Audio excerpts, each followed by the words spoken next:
So, brothers and sisters, before we begin this prestigious interview for the first time in my life with my dear brother, Ustadh Nouman Ali Khan, we have to start with a dua, inshallah, for our brothers and sisters in Gaza, in Palestine. So please say Ameen. I'll just say it in Arabic. Alhamdulillah Rabbil Alameen wassalatu wassalamu ala Rasulih al-Kareem. Allahumma inna nas'aluka bi asma'ika al-husna wa sifatika al-ula. أن تحفظ إخواننا في غزة في فلسطين. اللهم أبدل خوفهم أمنا. اللهم اجعل لهم من كل ضيق فرجا. اللهم اجعل موتاهم من الشهداء ومن الذين قلت فيهم ولا تحسبن الذين قتلوا في سبيل الله أمواتا بل أحياء عند ربهم يرزقون. اللهم ارحم موتاهم. اللهم واجعل أولادهم فرطا وذخرا لهم عند حوض نبيك صلى الله عليه وسلم وعند أبواب الجنة في الذين قلت فيهم والذين صبروا ابتغاء رضوان ربهم وأقاموا الصلاة وآتوا الزكاة وأمروا بالمعروف ونهوا عن المنكر ثم قلت فيهم أنهم يدخلون جناتك ويدخلون عليهم الملائكة من كل باب ويسلمون عليهم. اللهم اجعلهم وإيانا منهم يا رب العالمين. اللهم رد المسلمين إلى دينك مردا جميلا. اللهم اجمع شملهم. اللهم واغفر لنا ولهم. اللهم ولا تؤاخذنا بما فعل السفهاء منهم. اللهم احفظنا جميعا وتقبل منا يا رب العالمين ومنهم. وصلى الله على نبينا محمد وعلى آله وصحبه أجمعين. My dear brother, Ustadh Nouman Ali Khan, it is a pleasure, an absolute pleasure, to meet with you. We all know who Ustadh Nouman Ali Khan is. I'm actually going to get to know you, inshallah, in this evening and have the pleasure of sharing your experience and your journey together, from what you were and how you became. And if you don't mind, I'd like to begin by talking about the first time that I ever saw you. Okay. And the first time I saw you was probably in 2010 or 2011. It was online when YouTube was still, I think we had passed the internet stage where it was a dial-up network. Right. And then you were on YouTube, I think, with the Deen Show. With the Deen Show. Brother Eddie, yeah. You looked a little bit different, a little bit younger.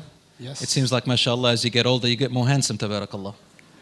But very kind of you. Jazakallah. Not true, but okay, yes. This is all in a brotherly way. Yeah. Yeah.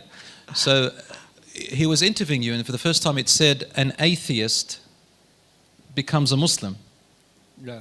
And I wanted to see who this person is because as a teacher myself, we had young people, and also in the West, they kind of question sometimes, how do I know that Allah exists? How do I know that Islam is the right way? Some of them are afraid of asking that question. I was very intrigued by that interview. When I heard you speak, you weren't yet, alhamdulillah, as Allah SWT has blessed you in the fame that you have, and of course in a good way, inshallah, and in your da'wah.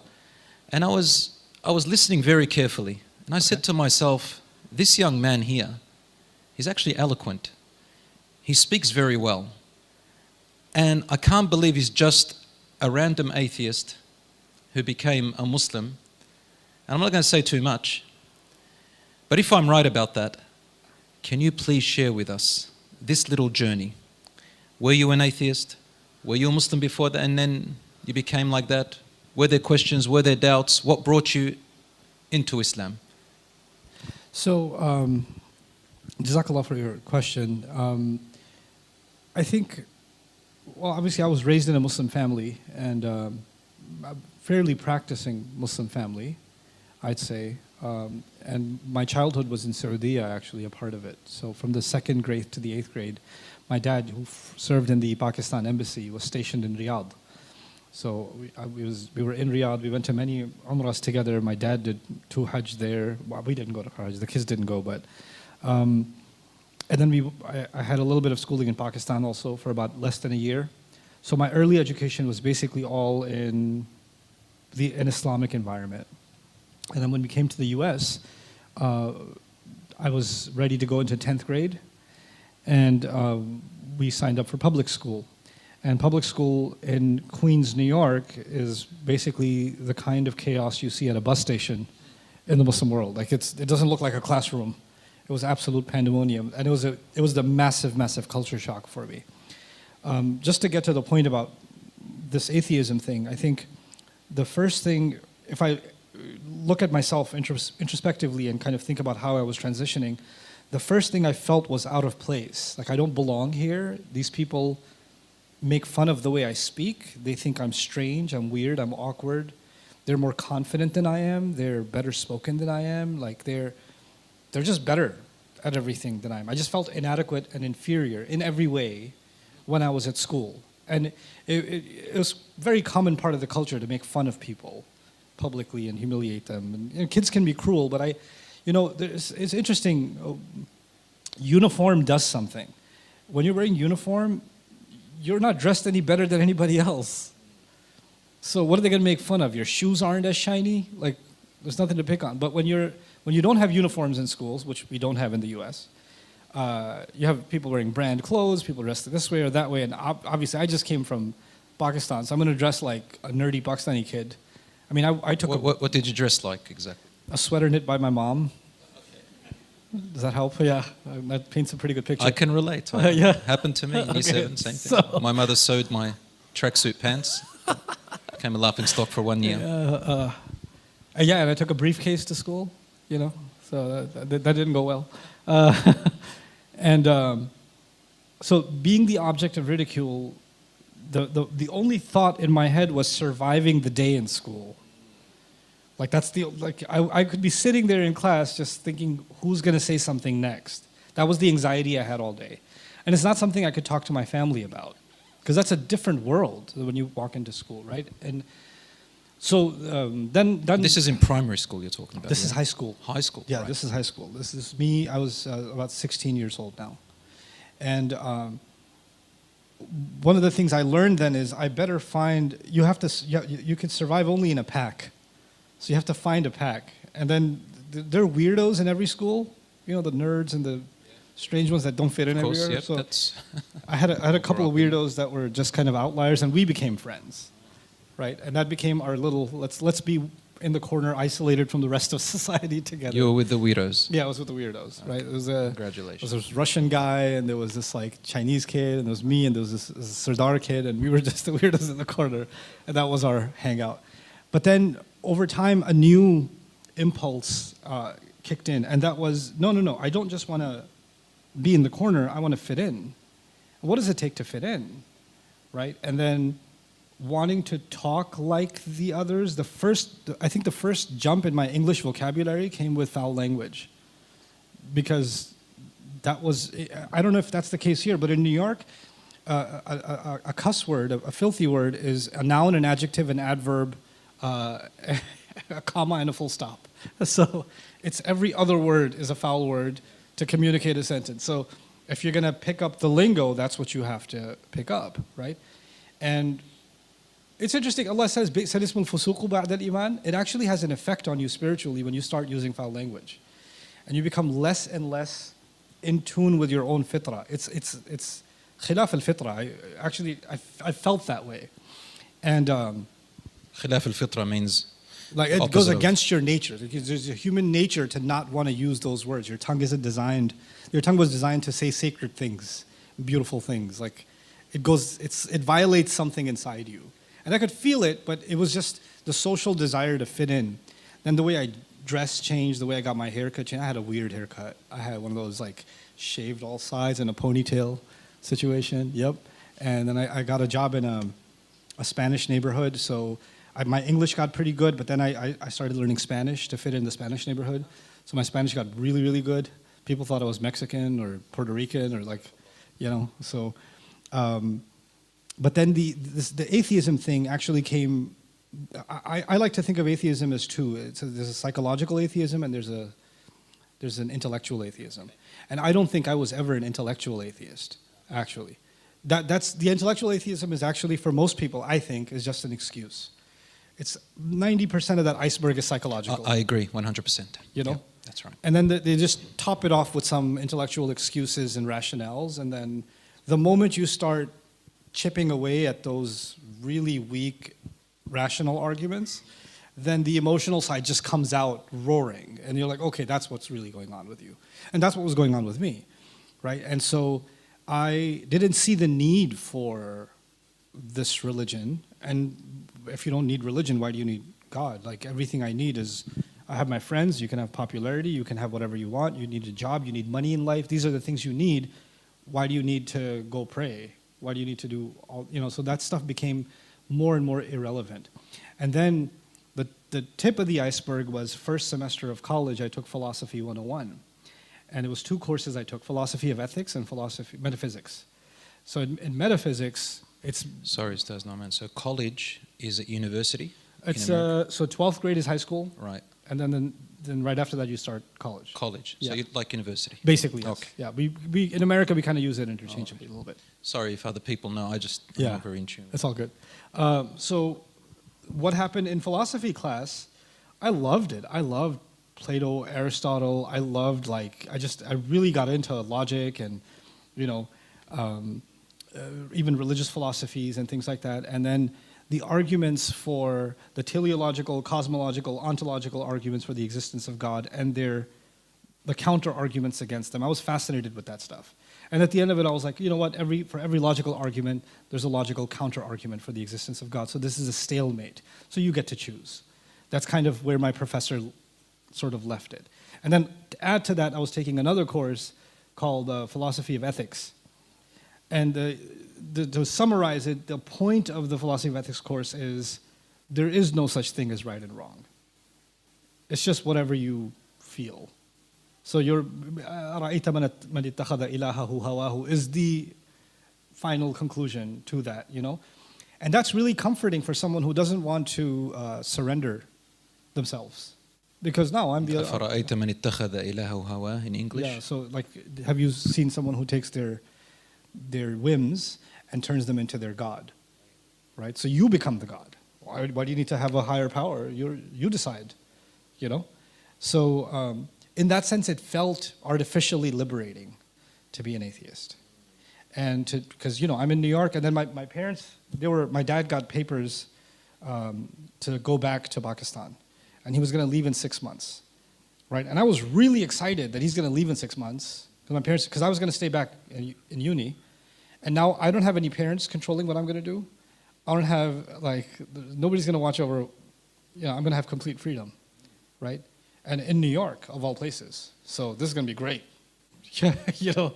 And then Allah had other plans, and He sort of redirected my thoughts and I think my first transformation wasn't intellectual, it was emotional.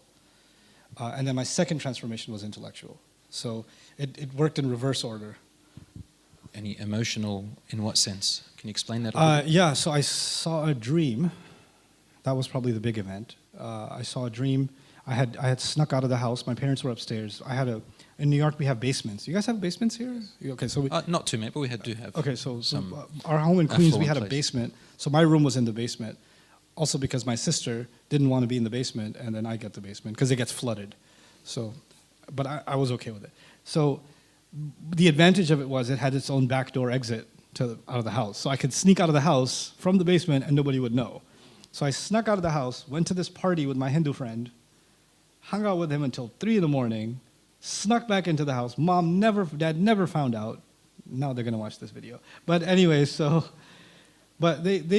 I get back, and I fall asleep, safe and sound.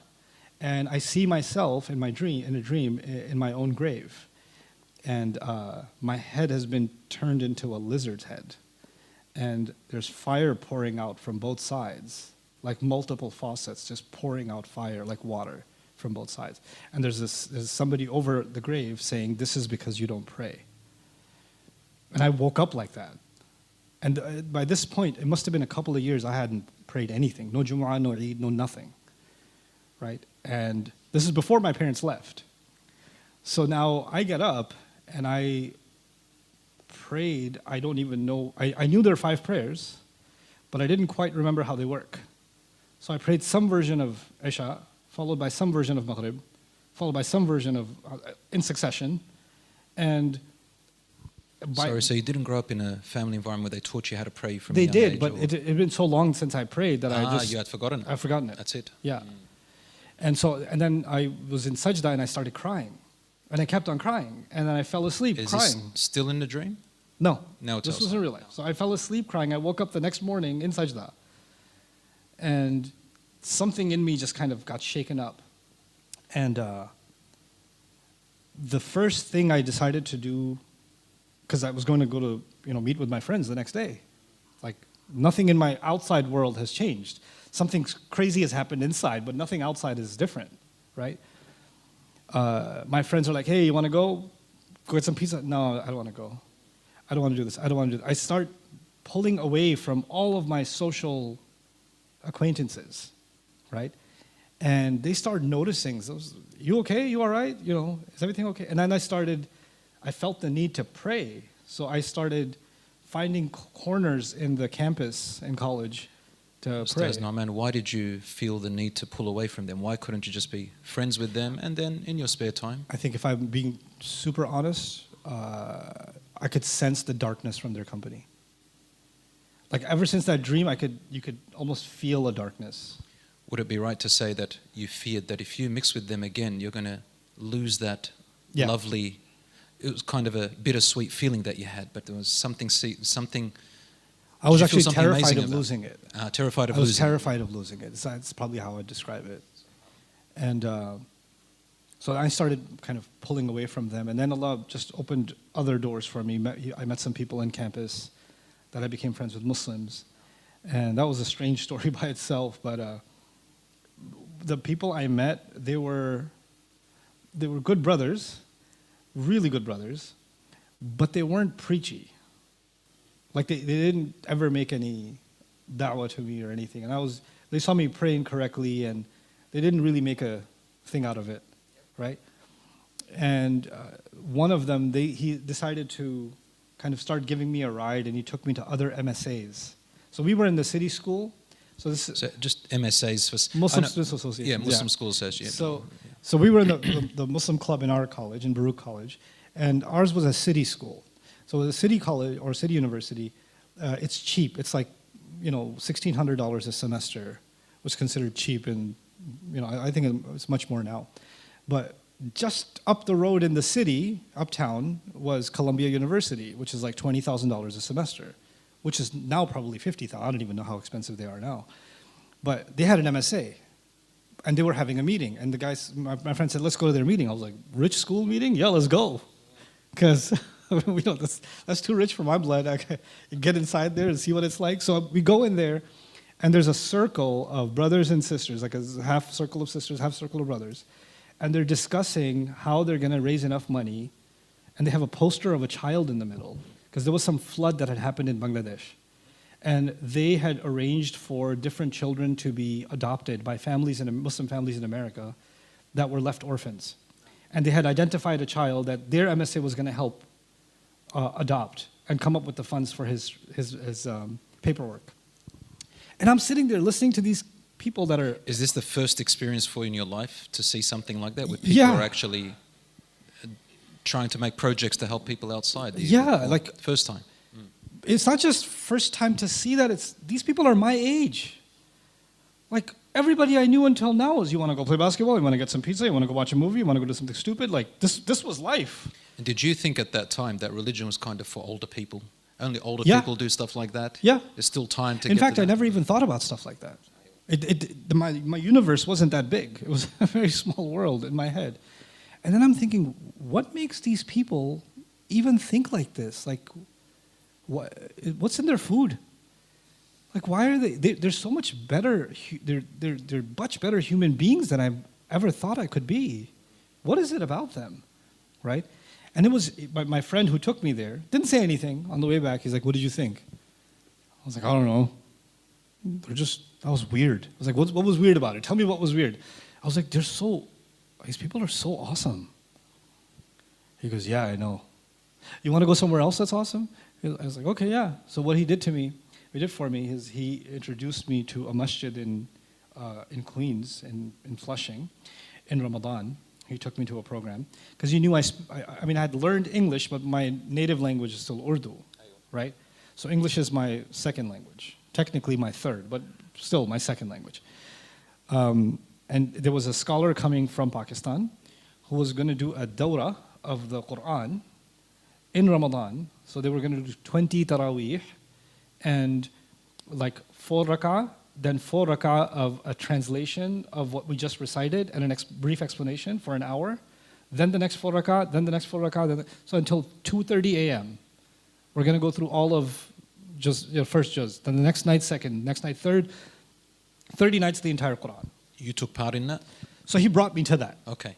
That's in the deep end. That's on the deep end. Before that, I had read maybe a little bit of the Yusuf Ali translation of the Quran, and I found it extremely difficult, and I just put it down. I was like, I can't, I'm trying to make sense of this, I can't. So I go to this thing, and he's the teacher, he doesn't know who I am. There's like 50, 60 people in the program. For the people that wanted to make the regular Taraweeh, they were on the second floor, and the people that wanted to do this like crazy 4 and 4 and 4 with the whole tafsir, mukhtasar, the brief commentary, they were on the third floor. It was a special room for them because the other people just want to do their thing and get out, right? So they had two parallel things going on.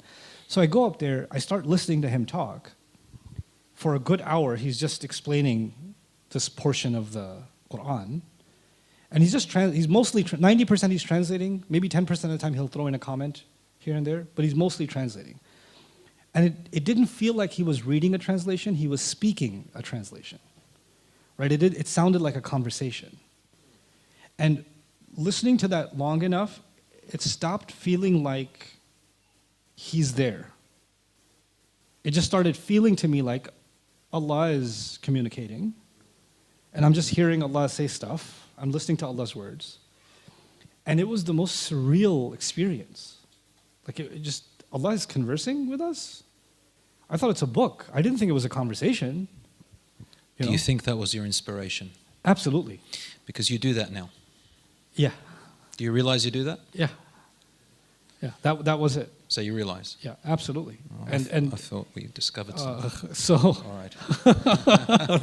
Alhamdulillah, I discovered it a little bit earlier. Amazing. But no, it's true because it's very familiar what you're talking about to typical Western-raised young people. Even in the East, I was in Lebanon for several years. I studied there. And young people, similar. Yeah. However, your journey is very similar to my journey and the journey of many other young people here in a very similar way. That's the idea that back in the days we thought only if you're 40 and over you'll be in the masjid and the Quran is just for people at that age, because nobody actually spoke the Quran to us in the way that it's supposed to be spoken. It's a speech. Yeah, it's a speech. So you've got to bring it like Allah is really talking to you. And that's amazing how you said he became absent. It's as if Allah is speaking to you. He disappeared. He went into the background. Amazing. He would be my role model too, mashallah. Yeah, and so he not only was this a surreal experience in a spiritual sense, I still had a lot of psychological baggage, right? And the philosophy of ethics, the epistemology stuff, whatever. This was all circling in my head. What he didn't know is as he was going through Baqarah and then Ali Imran, he was untying every one of the philosophical knots that were in my head without me ever approaching him and saying, what do you say about this and what do you say about this? And he wasn't even saying it. It was just the Quran saying it. And I'm hearing that, I'm saying, well, that problem just got solved. Oh, well, okay, yeah, well, And he's just unraveling my philosophical knots, one after the other, after the other, after the other. And then the other thing simultaneously that the Quran was doing in that conversation, you just felt like someone who really knows you, and you can't believe they know you that well, and they're talking to you. They're like, who told you this about me? How do you know that about me? Can I have to, before I forget. Yeah. Because you just reminded me of something amazing. I want to share it with the people. So 2 things. A lot of people who convert to Islam or revert, whichever word you want to use, I hear the common phrase from them when I talk to them. They say, I thought I was reading the Quran, but then I found that the Quran reads you. Yeah. It truly does read you and goes right deep into your soul, doesn't it? You just got to open up to it. Another one, have you heard of Dr. Jeffrey Lang? Of course. Yeah. So you're reminding me of what he was saying in that famous talk of his. where he was saying it broke every single argument brick by brick in my mind. Yeah. So, because he came from a purely atheistic background. Yeah. So there's a similar journey there. I wanted to highlight that. You made that similarity, didn't you?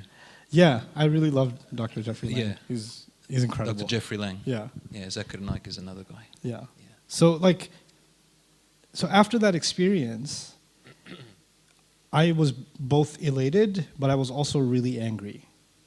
I was really angry because I was maybe 18 years old by then, 18 and a half maybe, and I felt like my entire upbringing in the Muslim world robbed me of the Quran. Like, how come nobody told me Allah talks to you? SubhanAllah. Like, I felt gypped. I felt cheated. Like, this is wrong. Why shouldn't people know this? Like, everybody should know this. And it made me so upset that people don't know this, you know?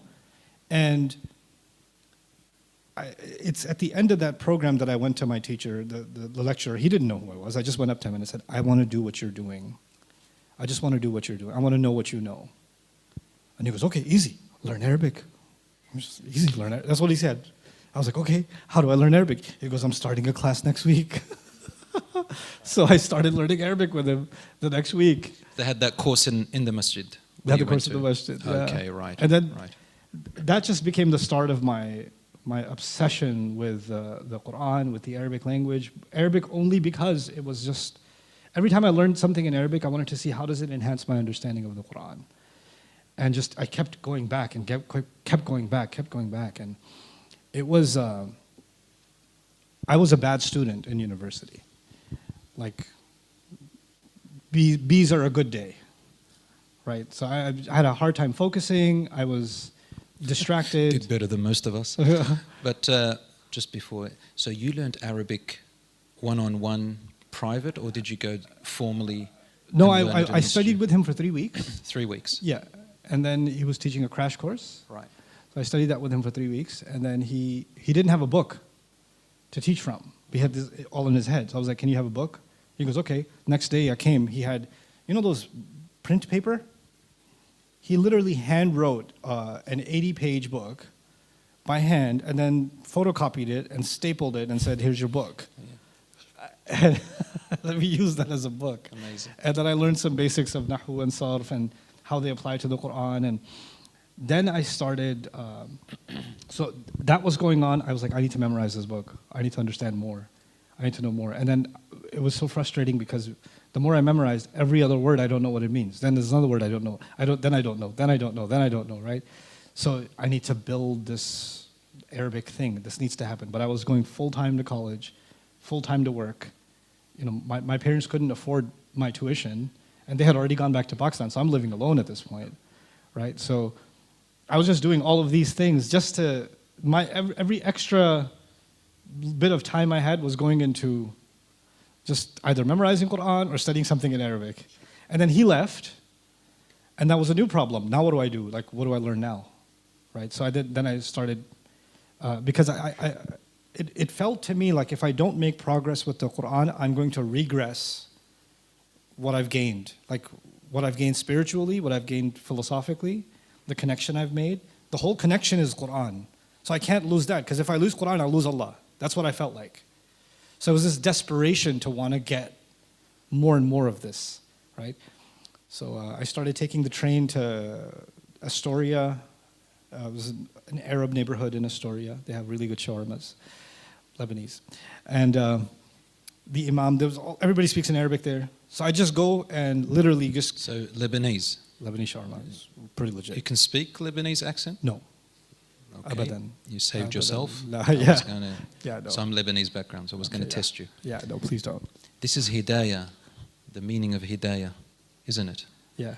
Guidance from Allah subhanahu wa ta'ala. مَن يُرِدِ اللَّهُ بِهِ خَيْرًا يُفَقِّهُ فِي الدِّينِ. Whoever Allah wants goodness from them and sees goodness in them, He gives them the knowledge of the deen. Yeah.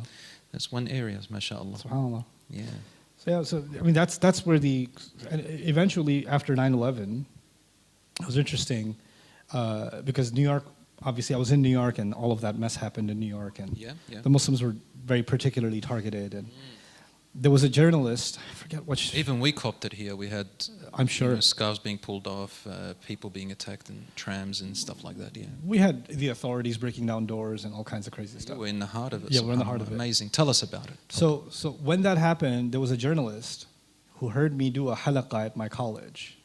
It was like a journalism student. So he applied. He asked his editor. I forget which magazine it was. So a halaqah is a circle, Quran yes, circle. Quran study circle. Used to have it in the college. This 4 or 5 guys just get together. Got it. Yeah. You know. So he wanted to interview me. So I was like, okay, I'll interview you. So he interviewed me. This is like 3 months after 9/11.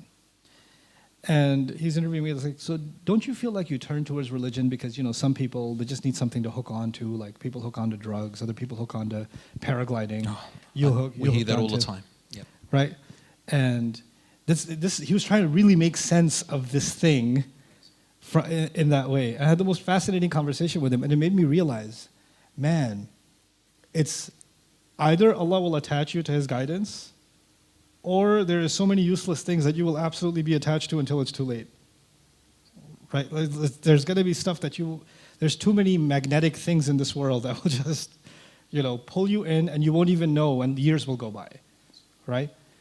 So that was a big part of, I think, what helped me. Then the other thing that I think helped me grow both spiritually and intellectually was an attitude that my teacher put in me, that I really benefited from that. He told me that don't discriminate who you benefit from. Just benefit from everyone.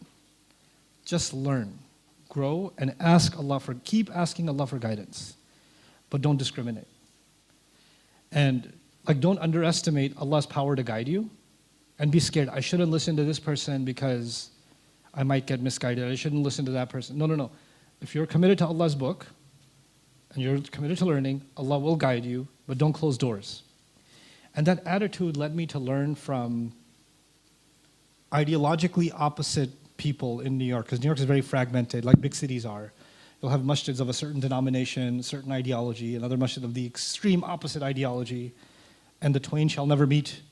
They might even describe each other as, kuffar or bad. So you're talking about the Muslim community? Muslim community. Okay. And even non-Muslims, actually. And non-Muslims? And non-Muslims. Okay. And I opened that door of learning from any place.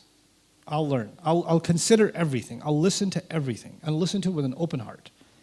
So, and what that did for my own Islamic studies was, for example, I was sitting in a halaqah, and they were talking about, the Jamaat al-Tabligh, right? They call you to go in the path of Allah for this many days. I was like, okay, I can't comment on what they're doing until I experience it. So I went.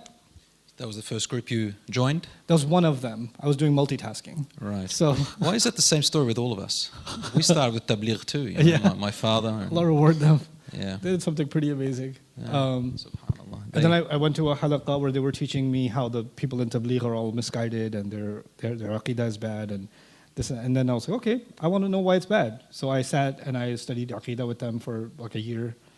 And then I went to another group. I don't want to name groups, but I went to another group who said, all of these people, they don't know what they're doing because they're not working to establish the khilafah, so why are they even wasting their time? So I was like, okay, let me find out how to establish the khilafah with you guys. So I just, and any group I joined, and then I went another group who said, all these people, they talk about, establishing the state, but their heart's not even in the right state. And so they need to purify the state of their hearts. I was like, okay, let's figure out how to purify the state. Let me learn that. So I did not discriminate in what I could take from. And then what all of that did for me, it created a certain opinion, for better or for worse. That opinion was, everybody has a frame of reference, a lens by which they see the religion. Okay, they create this lens, and then they identify their entire view of Islam through that lens, right? What's happened here, I think, I noticed that although you were listening to all those different groups, you weren't making a judgment immediately, and you were reserving, acting upon certain things zealously, or making that your belief or your way. You gave yourself some leeway, some space. Yeah. You didn't just attach yourself and go with it and say, they're the right people. And I gave it I wouldn't say I approached it with a grain of salt. I did give it like wholehearted, let me fully learn and immerse myself in what's being said without being combative or being skeptical. I really want to know. And I really want to feel like I've embodied these ideas. And then see, does this hold? And the thing that I kept feeling, this is the crazy thing, the thing that I kept feeling was, that feeling that I had when I heard the Quran in the masjid, I never felt that again.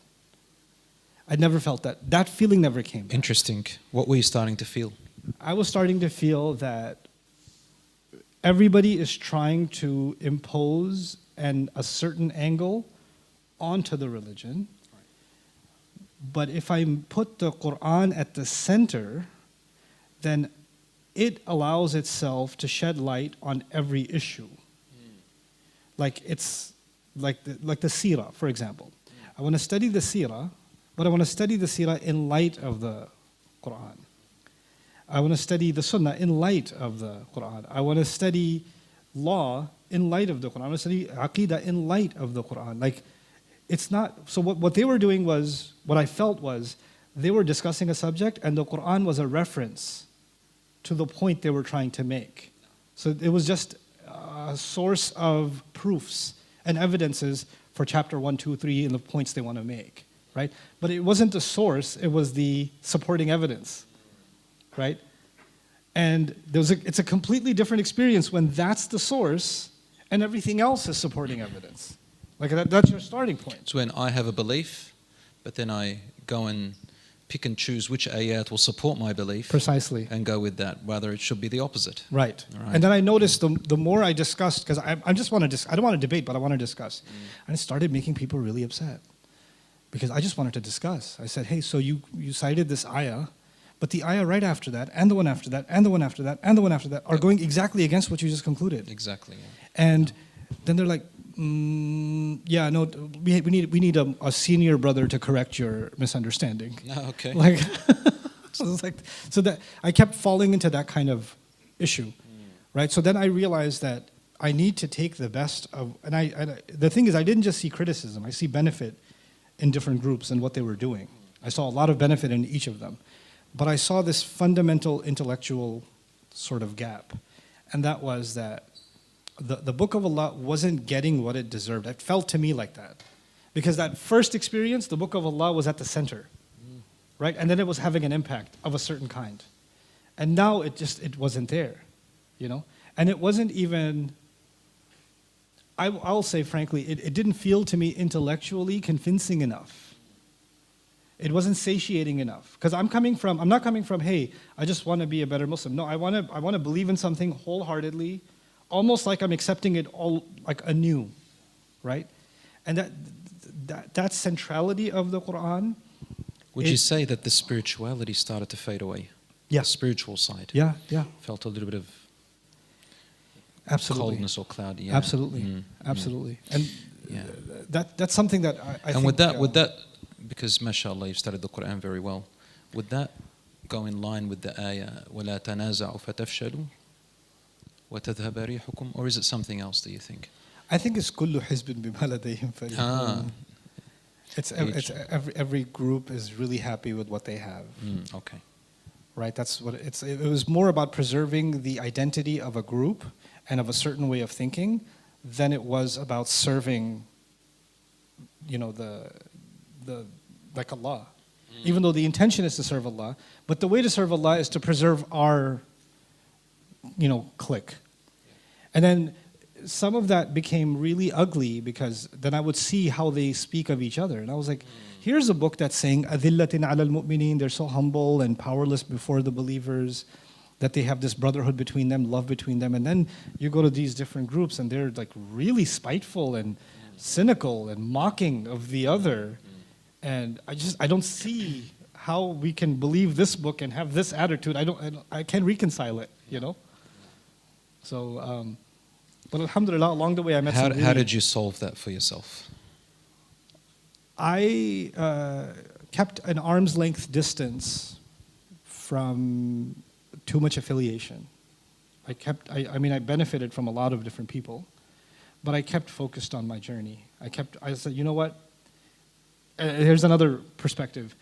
A lot of people were learning Islam, but they were learning what makes the other person wrong.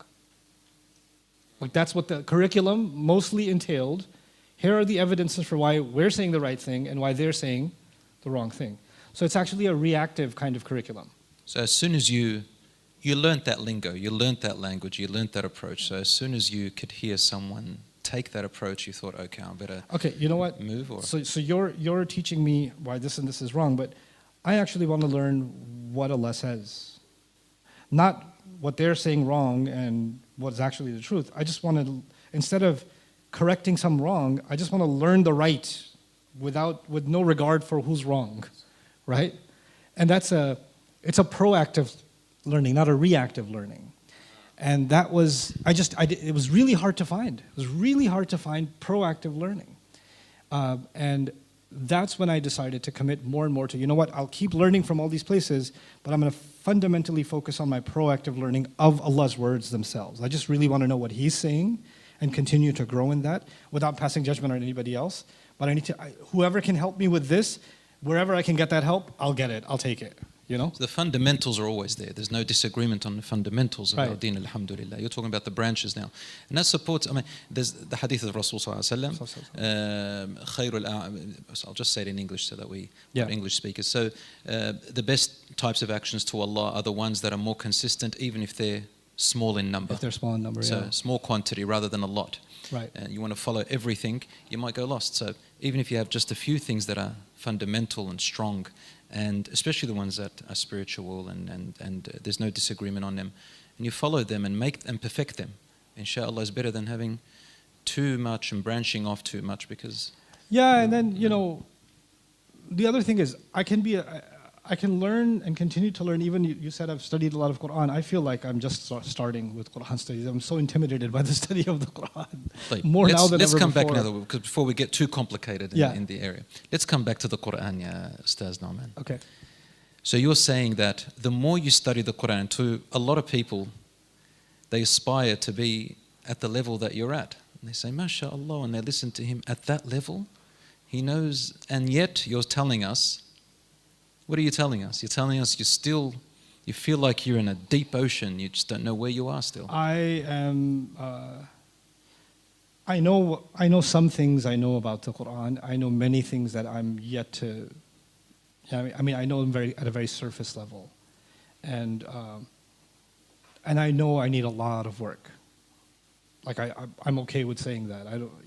I'm never going to claim that I'm any kind of scholar or of the Quran, but I can say I'm a serious student.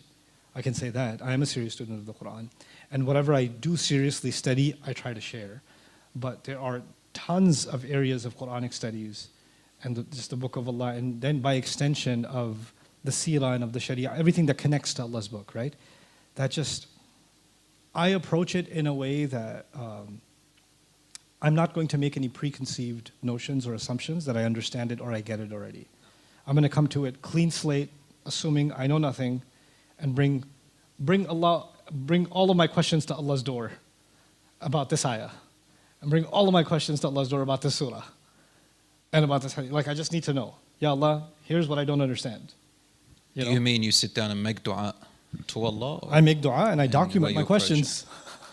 Tell us, Ustadh Nouman, for the common person, how do you advise them to approach the Quran then? Because a lot of people don't know Arabic that well, right? Yeah. Of course, we have different commentaries, interpretations of the meanings. Yeah. I mean, for me, Al-Mawdudi is one of the top 5 for me in the English world. Maybe you differ on that, but... he's brilliant.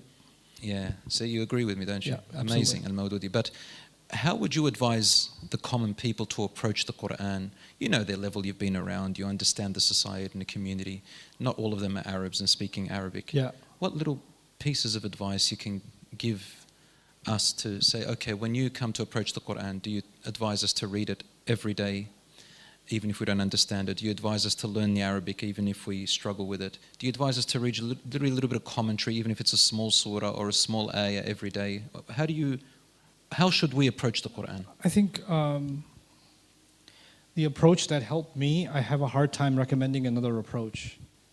because I tried the other approaches. I tried reading translation. I didn't connect. And some people might. I'm not saying my experience has to be imposed on everybody else, but I know that after speaking to enough people, the challenge with translation is understanding how the argument of the Quran is flowing, why is it repeating itself, why are the surahs in the order that they're in. There are too many literature-related questions that a standard book you wouldn't have those questions, but you will absolutely have them with the Quran, and the translation will leave you kind of wanting.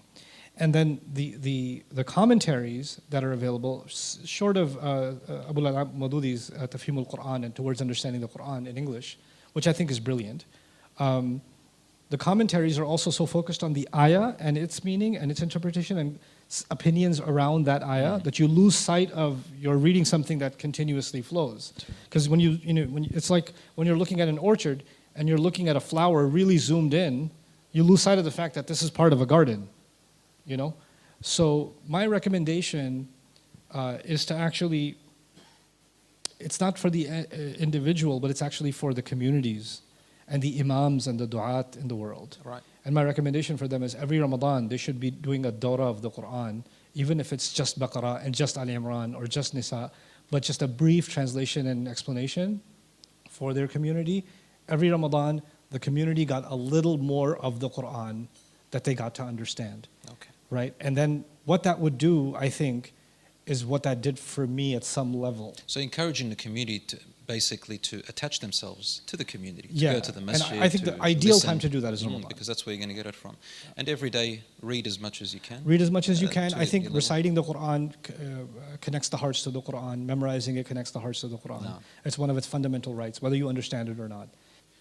Not all of us understand everything in the Quran, but one word sometimes can stick, and at a time when you need it in your life, Yeah.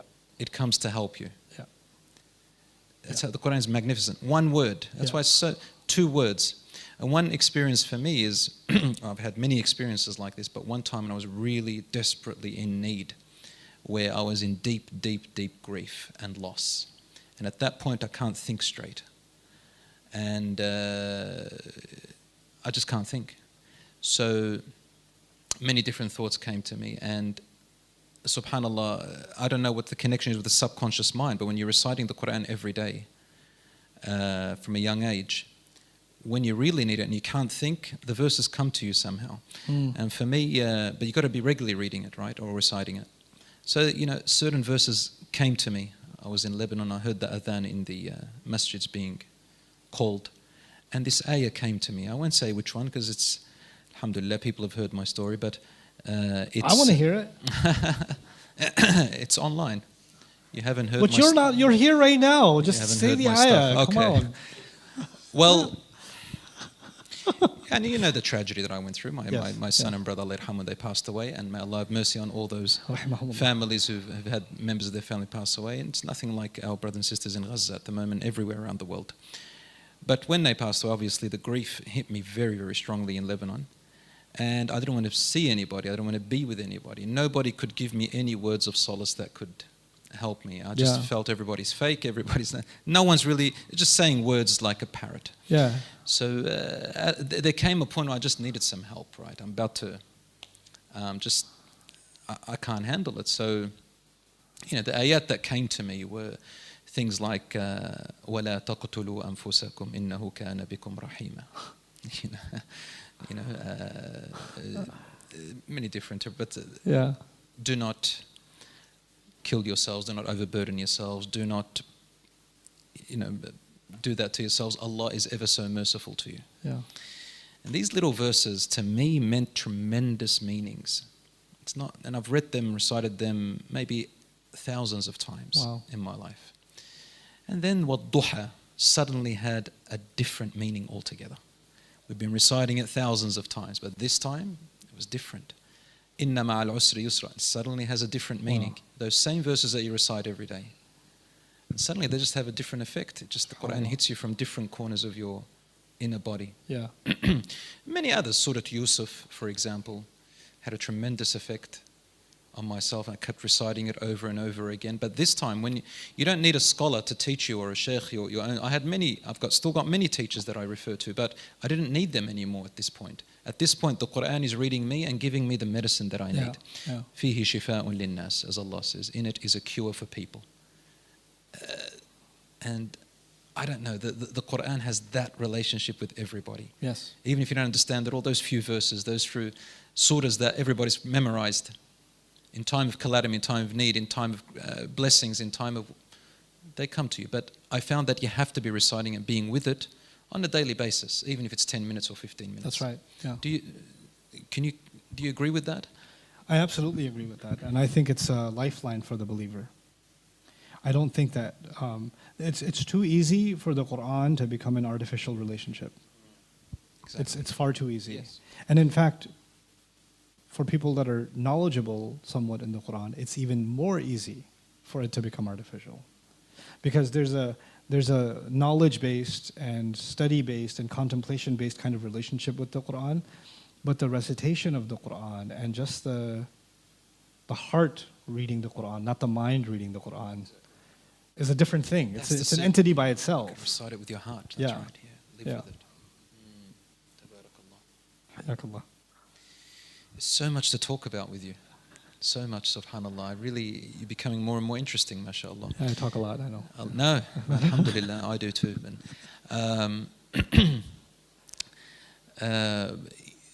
Yeah, Ustadh Nouman, do you have teachers at the moment that you refer to still? Yeah.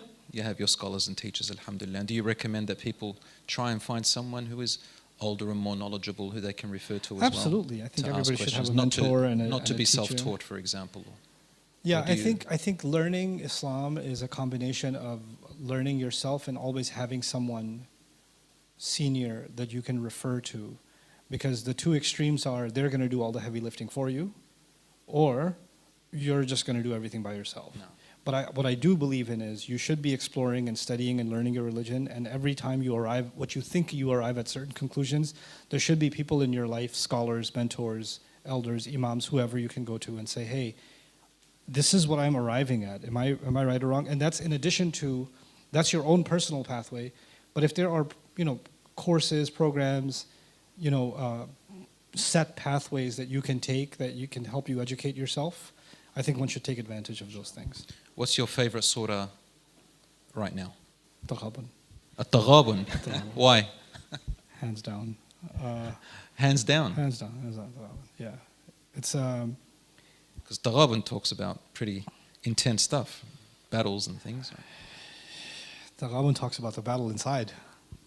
And Taghabun actually, to me, I think has probably, to me, the most powerful ayah pertaining to one's personal journey in life. وَمَنْ يُؤْمِن بِاللَّهِ يَهْدِي قَلْبَهُ is, I find that phrase to be so overwhelming. In English. Whoever, the way I'd like to translate that is whoever may hold on to their faith, whoever were to hold on to their faith, Allah will guide their heart. That statement and the way that it occurred in that ayah, to me represents probably the most invaluable treasure in the world. Because there's not a soul that's not going to go through musibah. Exactly. And right? shared throughout all people, There's knowledgeable or not. Yeah. There's not one of us that's not going to go through some kind of trial. And Allah is saying, maybe the reason you're going through this loss is because I want to give you a gain that's more than any other gain you could ever have. And that's yahdi qalbahu. Yahdi qalbahu. Guides your heart. Guides your heart. It's the heart that we want to be guided, isn't it? Once the heart is guided, the rest inshallah follows. I've even been seeing on social media people have never heard about Islam just right now being introduced to the Quran for the first time. And they're blown away. And they take one verse of the Quran and they see it in a light that I know a lot of Muslims haven't explored that yet. Yeah. And then they bring it to you because they've opened up, they're looking at their circumstances and they're living with it, and they say, wow, this Quran is truly, truly reading me and talking to me. It's taking it right out of my heart and out of my brain and telling you, here it is, face it, it's right in front of you, face. Look at it, whether you like it or not. Look at it. Yeah, subhanallah. Isn't that true? Such a mirror. Well, you know when you said, we're almost going to wrap it up. Yeah. But you know when you said about how you were raised with your mother sewing. Yeah. What did she sew for you? A sweater. Your sweater. Yep. Was it a nice sweater? No. Sorry, Mom. No brand name. It was a V-neck with 3 buttons. Yeah. It's the most beautiful thing in the world, isn't it? It's an act of love. That's what makes it beautiful. It's the intention that's because, you know, people know my story about the Adidas, you know, the 3 stripes. Do you ever heard of the 3 stripes? You know, when they first came out, you're probably nearly my age. So when Adidas first came out, I was in year 7. I was teased because I never had Adidas, right? My mother sewed my tracksuit pants. And yeah. That's so cool. It's so cool. I was a weirdo, man. I was a nerd. I was bullied. And then I got sick, and then I got a present. And that present was a whole outfit of Adidas with the 3 stripes. If you had 1 stripe, you're doomed. If you had 2 stripes, you're doomed. If you had, you know, I mean, one time I did get a gift from some Lebanese cousins, and it was Adabas. One of those.